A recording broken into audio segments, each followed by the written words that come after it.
Well, thanks a lot for coming around. So yeah, I'm Martin, I'm from Zurich. Love to be back at DevTalks. So how do you like the conference so far? Give me a woo! Yeah, we try that again. Woo! Wonderful, yes. So really, great to see you all here.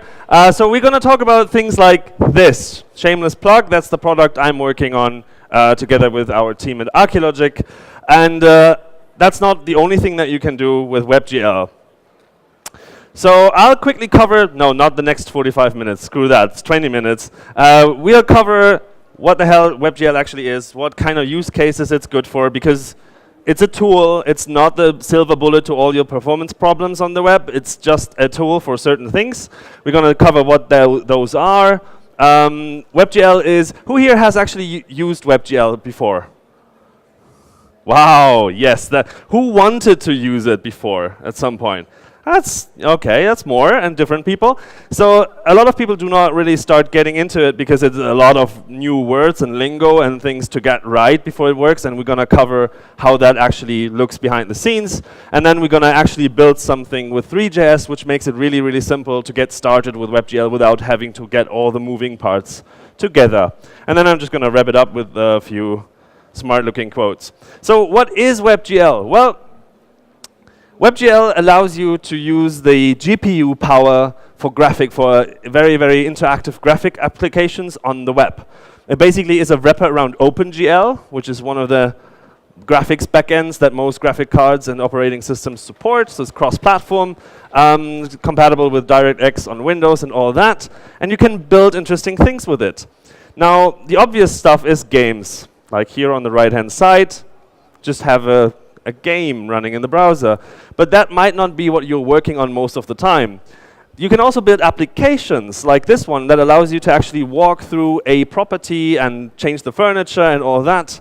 But that's also a very specific use case. But actually, these two have one thing in common already, which is it's about space. In a game, you explore a virtual world. You explore a virtual space, right?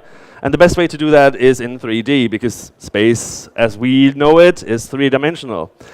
This one is working and understanding and changing space. In this case, a property, a office, your home, whatever.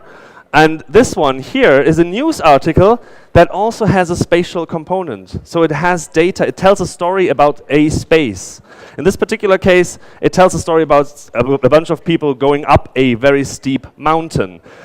And the cool thing is, while this is a very specific kind of use case scenarios here, this one can be applied to a lot of things, like stories about terrorism, stories about tourism, stories about, I don't know, history, medicine, nature, all that has a spatial component. And you might have seen that at some point in your life when you look at the photo of a space. You may have a different picture in your head than actually when you come into the space. The space might look bigger on the photo or might look smaller on the photo than it actually is.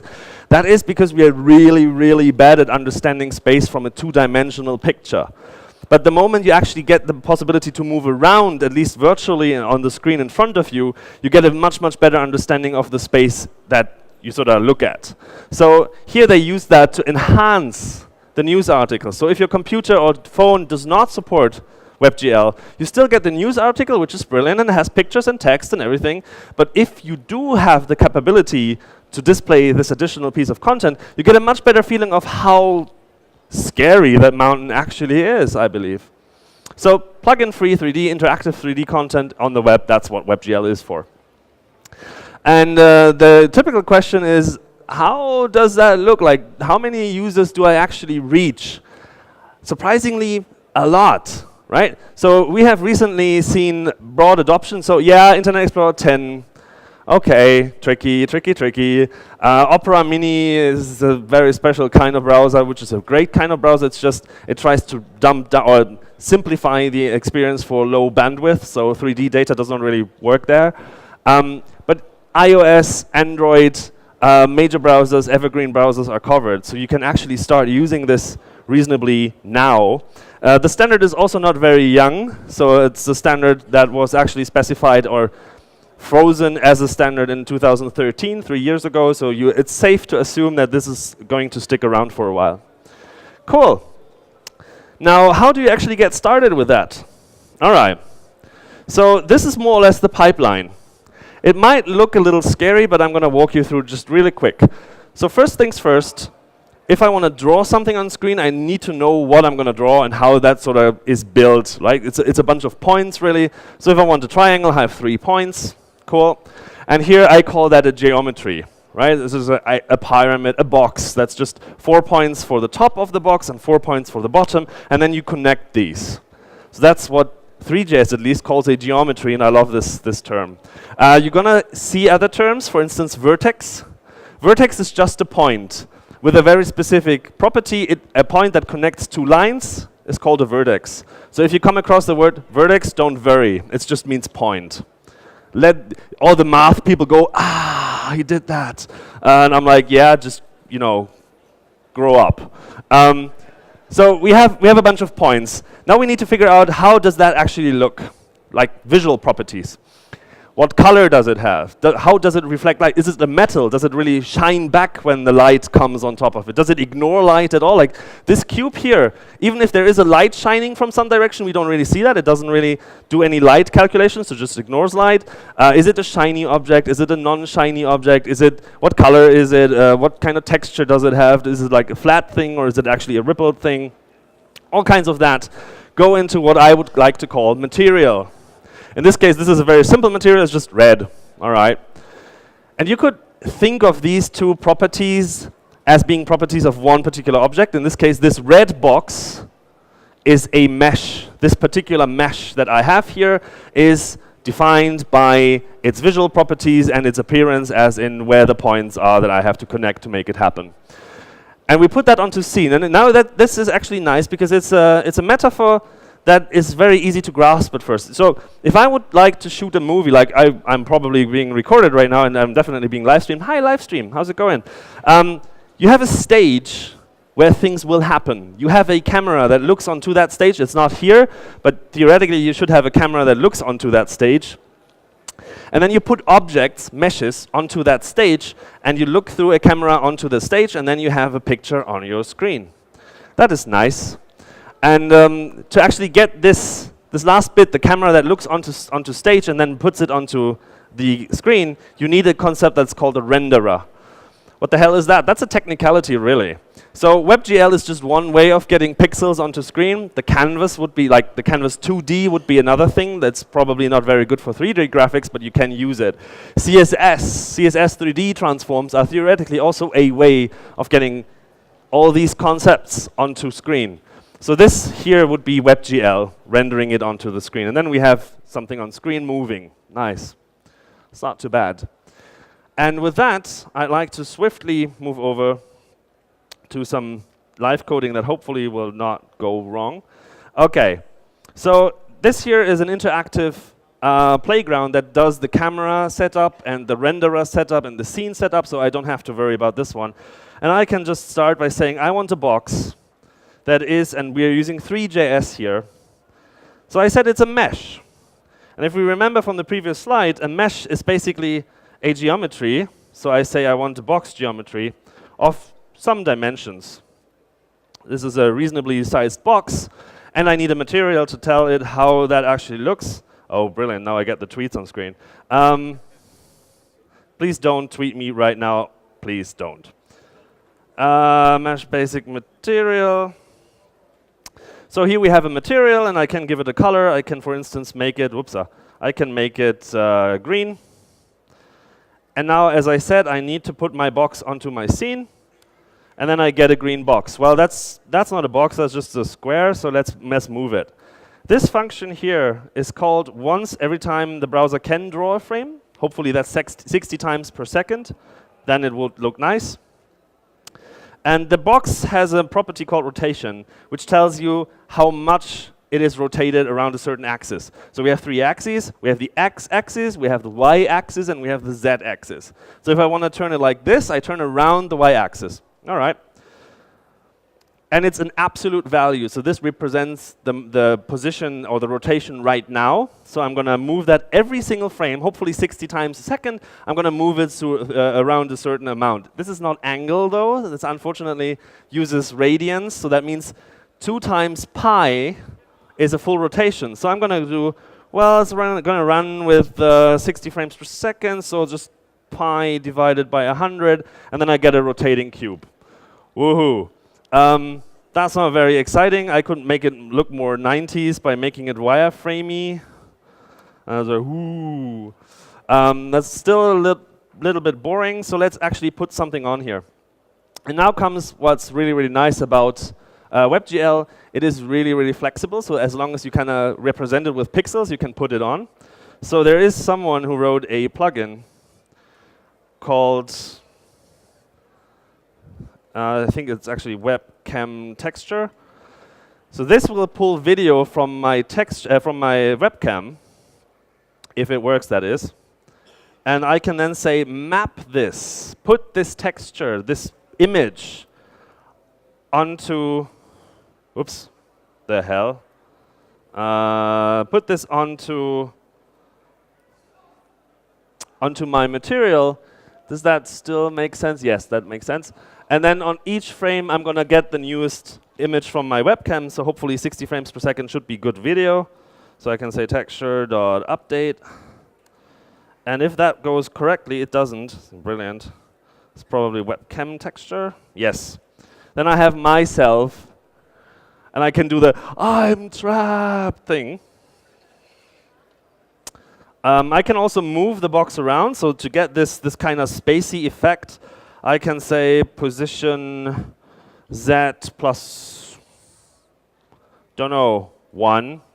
And then that's the wrong direction. I didn't want it that direction. And make it a little faster so that you don't like, and then I disappear. So it's not that hard to get into this, and it's actually quite intuitive if you think about objects you want to move around a stage and then actually shoot a movie with them. And you don't have to sort of limit yourself to a box. There's random other things. There's like a sphere, for instance, that should only take 1 parameter, which is the radius. And then it looks like a really weird sphere, but hey, woo! I can make that a little rounder by saying use more triangles. Triangles are the magic source of all 3D graphics, really. Just use more triangles when it doesn't help. There's also a geometry that I still have no idea why they put it here, but it's really cool for demos. It's the torus knot, and then you have this weird-looking thing, and you can go, ooh. That looks fun. Besides that, you can also load 3D models that your 3D modelers or graphic people have created. You can load them from various formats. I'm not going to do that because I don't have one right now. But that's literally how easy it is to get started with WebGL and have some fun, right? I have no idea why this is now doing what it does here. Just go away. Right. So to quickly wrap up, and I hope I'm really, really early on time. So let's actually go back and try to load the thing from a 3D file, just because it's fun. It looks so weird, and I'm just, why did I do this? Oh yeah, no, one last thing before I forget. So here what we're doing is we ignore light at all. So you can't see any light on the scene, and it just pretends that it has light filling up everything, but let's not do that for just a second.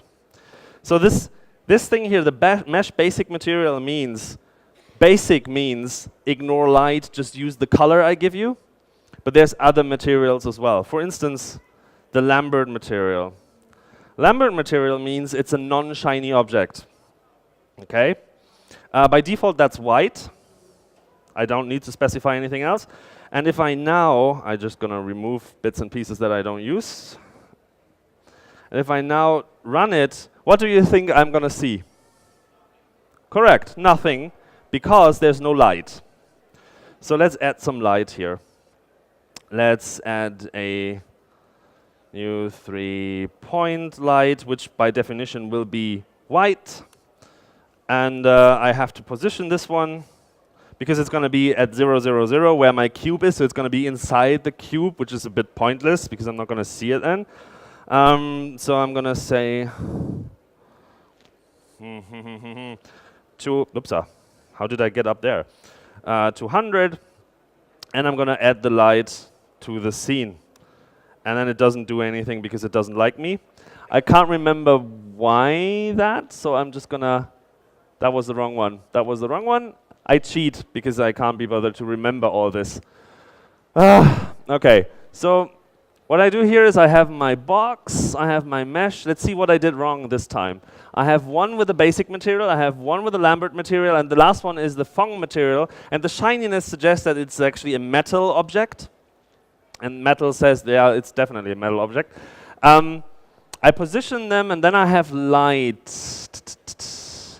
200, what's the problem then? Or maybe it doesn't have a color by definition, and this one has color because I specifically said it. So here we create 3 lights. One is red, one is green, one is white. We position them in front of the cubes, and then we just rotate the meshes, and then we should get, yes, we should get this one. And here you see it again in action. This one ignores light entirely. That's the mesh basic material. This one does take lighting. So here's a red light shining from the left and the green light shining from the right, and then the white light shining from straight on. And you can see that this one takes it into account because here the red light shines onto the white surface, making it red, and there's a green. And this one is very metal-y, and you can literally see that we're looking at point lights. Sweet. So with light out of the question, and time slowly running out, I'm not going to demo loading a 3D model. I did the light bit for a simple reason, because the 3D models come with materials that do respect light, because that makes sense. And I would have to have light on the scene to make the 3D model show up.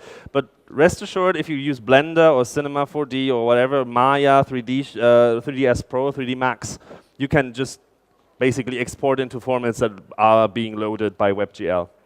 Sweet. So to wrap it up, WebGL is stable and ready for prime time now. You can use it, definitely do. It's also not just for 3D. If you look into making games and use Canvas 2D, you're going to see performance problems really, really quickly, because you still do a lot of stuff on the CPU. WebGL does most of the action on the GPU, so you have a better division of work.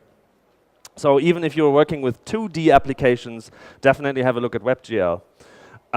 It's pretty well supported. WebGL 2.0 coming around the corner, also supported in most evergreen browsers, which renders it null and void for some others. Well, that's just how it is. And the cool thing is, it can be used to enhance things. So if you have spatial data that you want to present to users in a very nice interactive way, you can use WebGL, but also provide fallbacks, always provide fallbacks. So we, for instance, give you a pre-rendered image when there's no WebGL, so you at least see something. Also, please do not replace the DOM with it. That's a bad idea, because you lose all the accessibility of the web, you lose all the browser internal features that it has, and you have to reinvent the browser, which is not the best idea. But generally, if you want to do things with 3D data, that's your best bet. And with that, slides are online, code samples are online. I'm here all day. Reach out to me, ask me things, and have fun. Thank you very much. Enjoy the rest of the day.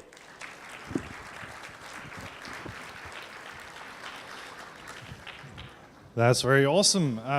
We're running ahead of time again, so we have plenty of time for questions. Does anybody have any questions? I saw some hands in the back, but I think that was just somebody stretching because they were sleepy. If there's no question, Martin will be at the side. Oh, no, there's one question here. Can we get a microphone over there, please? So, quick question. You said that you can do stuff on the GPU instead of on the CPU. How far can you go graphics-wise, taking into account that you are in a browser? Well, that's an invalid argument. So you can really take it really, really far. So the question, how far can you take it with WebGL graphics-wise, even if you're in the browser, is a trick question, because the thing is, the browser automatically, all the things you do with WebGL, pipes it straight into, well, WebGL native, basically. So there's no abstraction layer in between that is not there if you would not be in the browser, really. That's a lie. There is one, but it's a really, really thin one, which is inter-process communication. at least for Chrome and Firefox.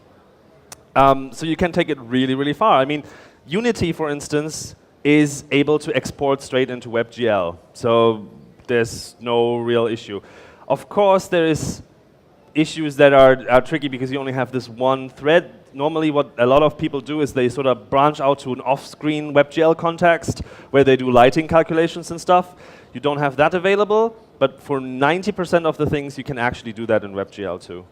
The only problem, you do not have the latest shader language version, so that limits you. That's actually where the limit is.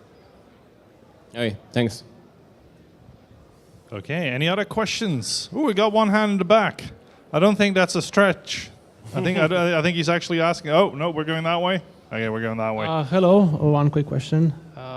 Is the content rendered full page, or can it be rendered only up on a corner, for instance? Can you speak up a bit because I only get half of what you're saying? Sorry. So I was asking if the rendering of a scene can be done in a browser only in a partial page, so in a corner. Yeah, sure. There's no, basically you have a canvas, so you can do the rendering in full screen or just in parts of the screen. Both works. It's just a canvas. It depends on how large you make it. Is that the question? Yep. Yeah. And how is work with that with user interaction, for instance?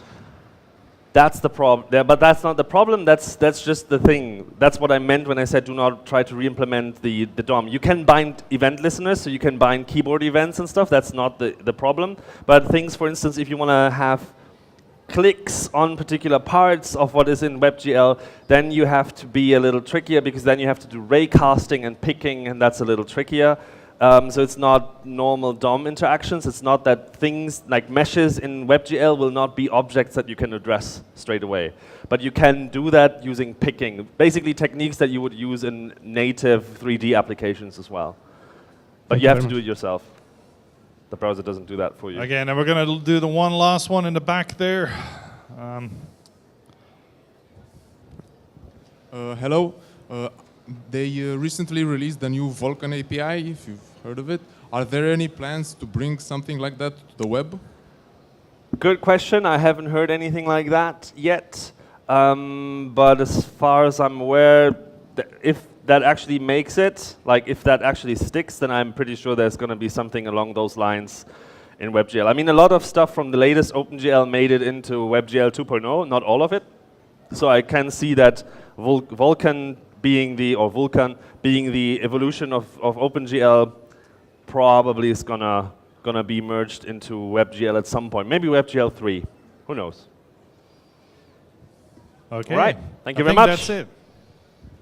If you have any more questions, Martin will be at the side of the stage. Make sure to grab him before he runs off to grab more coffee, probably.